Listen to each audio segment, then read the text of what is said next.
Alright, this is Vegeta8259 again, and today I'm going to be doing a Transformers review of the Transformers Universe, aka Classics 2.0 Cyclonus, with his Target Master Nightstick. He's very accurate to the Generation 1 color scheme. The Henke Cyclonus is a much brighter purple that's more accurate to the cartoon, but the Classics figure is a very dark purple. It's got this silver here, and it's very accurate to the original Generation 1 figure. And he's also got this kind of a brownish gray plastic on the hands and the feet, and he's got this strange reddish brownish color on the wings. He's got clear red for the cockpit and on his eyes, which I'll get to later. A little bit of silver, a little bit of black, and that's about it. And in jet mode, he looks really good. I think this is one of the best classic figures I've bought in a long time. He has landing gear on the front and landing gear down here, but it's very difficult to get out. Usually most of the time I have to use a flathead screwdriver to get it out. But again, very nice looking. As far as transformation goes, first I like to, this little part on the end is kind of loose, so sometimes it just goes in by itself, but push that in, then you just kind of pull the arms away from the body. The legs are really have a nice transformation. They they just kind of come out like that and then reconnect again down at the bottom to form his legs.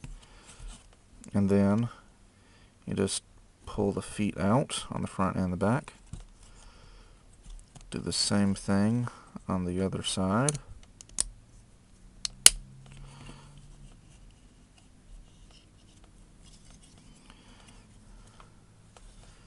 Then you want to pull the back open, and the nose cone folds up and goes into his back there.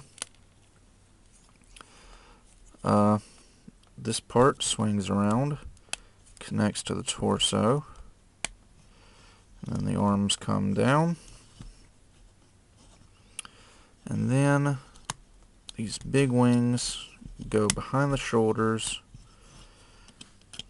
The arms slide down, the wrists flip out. Do the same thing on the other side.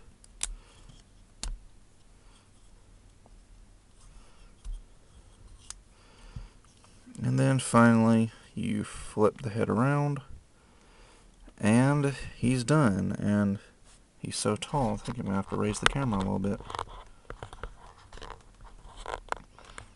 There is classic Cyclonus, and he's very accurate to his Generation 1 counterpart.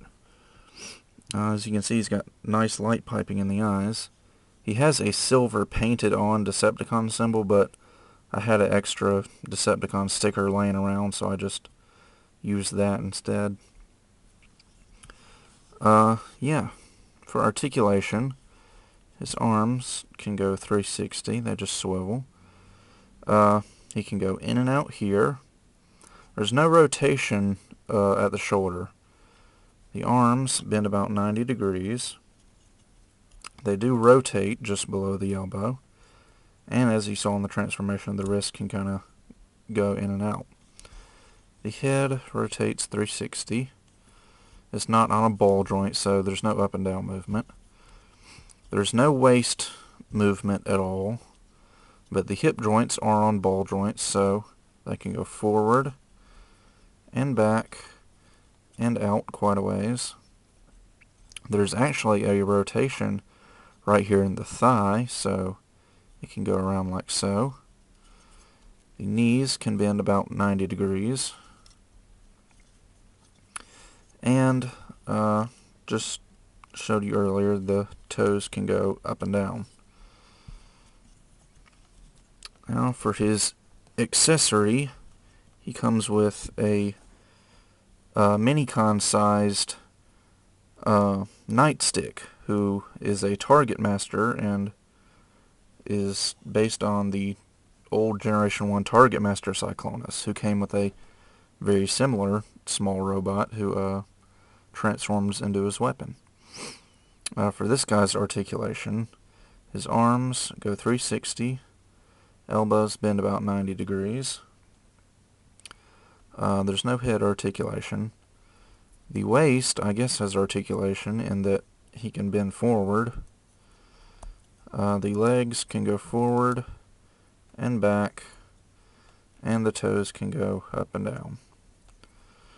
To transform him, you just take this long barrel all the way up onto his head and just fold his waist 90 degrees, fold the toes up, then move his hips up 90 degrees, and I guess you have to fold his elbows. It just looks better that way to me.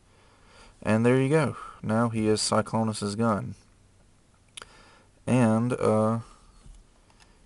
he fits into Cyclonus' right hand. And you'll notice there's no gun hole in the left hand. I really found that kind of odd. I mean, the fist on the left hand looks really nice, but I just don't quite understand why Hasbro would have made Cyclonus right-handed only. See, anybody's guess. Anyway, the gun, a little bit oversized, but it still looks nice. I like the long barrel on there. And when Cyclonus is in his jet mode, you can also mount Nightstick onto this hole on his back, so he can fire him while he's flying around. Or, in robot mode, I guess you could just store him on there. He actually kind of makes a nice looking backpack. So, I guess that about does it for this review. This is a very, very nice figure. Definitely faithful to his Generation 1 counterpart, and one of the better Classics figures I've seen in quite a while. So, I definitely suggest go out and get one. I guess that about does it, and I'll see you guys next time.